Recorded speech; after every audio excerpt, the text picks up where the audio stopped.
Hello and welcome back to another fun culture video. Today we are reviewing BlockChain Tycoon. BlockChain is developed by WAML and recently just came out and is priced at $10. The game is basically like a cryptocurrency simulation tycoon where you have to build your own like crypto mining business by opening up warehouses along the map, and basically you start small and then you build yourself up to bigger and better pretty much. So as you can see on the screen now, there's a basic map. So you start off by choosing one of the warehouses. Each warehouse has its own, like, there's electricity cost and natural cooling. Each one has its own separate one depending on where it is in the world. So like, as in like Iceland, you got more natural cooling than somewhere in Europe. There is a kind of like, I'd like to see more maybe in the warmer places, although it's not necessarily realistic because you won't really be building massive things out in the middle of Africa where there's probably not that great internet out there. As you can see, you got electricity costs depending on where it is as well.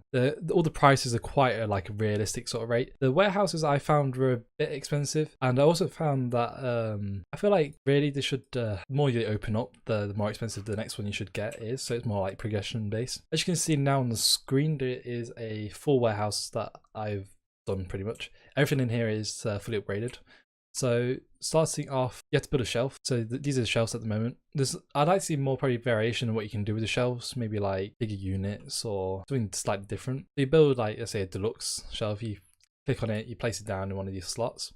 Then there's either GPUs. These are your selection of GPUs. So you start with like your rubbish one. So when you like first start, you'll get like the $40 one.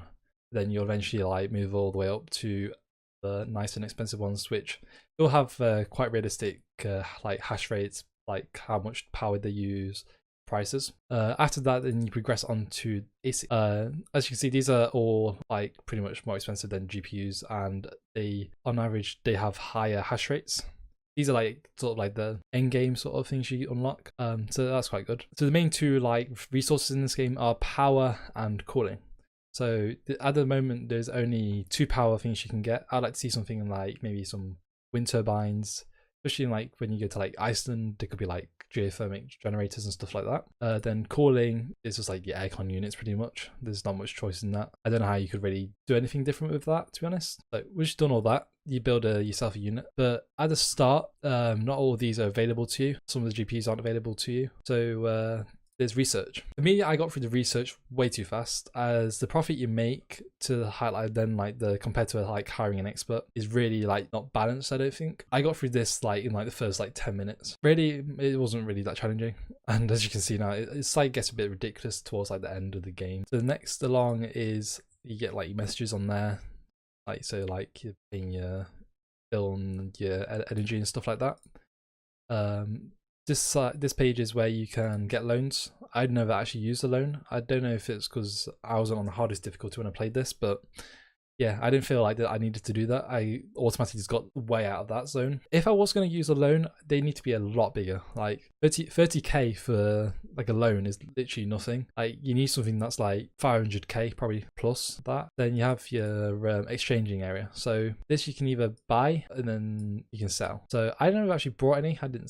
I probably should have done actually. It could be quite a good investment, as you can see now on this bottom right of the page. It's like a graph. So this basically shows like the price at the moment. Eventually like try and follow like a realistic cap as like it does in like the real world. They do try and keep everything in this game very realistic, although some of the things are a bit like meh. Like this has like the total hash rate in the world, so it is like based on other people around you as well. So it's not just you that you have to worry about. There's like other people. So like if there's more people mining or something like that, it does affect the game. So for expansion, you basically start off with one area, then you unlock it. You can't see it as this is already unlocked, and you can buy the power source. Got enough to do that now. So like this power source, buy. It's basically, I think, I'm not too sure, but I feel like it gets rid of you don't actually have to pay for energy or makes it cheaper or something. I haven't really worked that one out yet.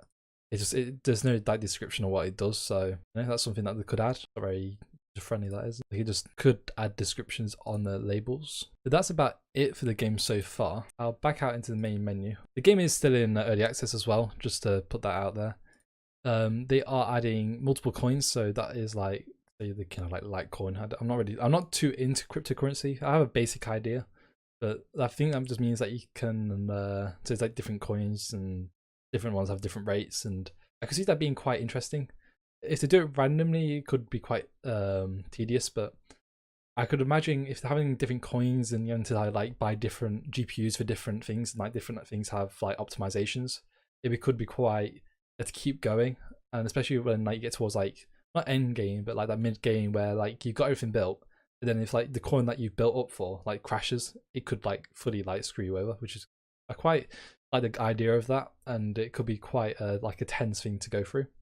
Then there's just a free play mode that they're thinking of adding. Yeah, so overall, I actually enjoyed playing like the first game like I played, but I feel like playing again, I wouldn't really do anything different. There's not much like customization in the game. I feel like there's like one way that you go and then like that's it. So I feel like for this game to get better, and they do have like the roadmap out and everything, I'll link that in the description. Yeah, that's about it for this game, to be honest. That's all the content in the game, and I just want to say I'll probably give it the Thumb Culture Silver Award, maybe Bronze.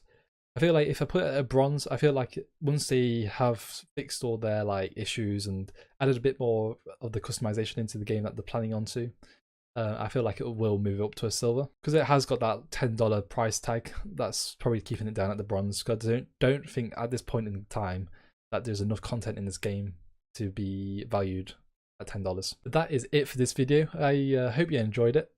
Might be a little bit short, but there's really not much to talk about in this game.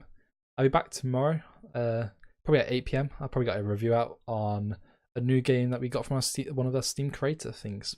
So leave a like, subscribe, and I'll see you tomorrow. Goodbye.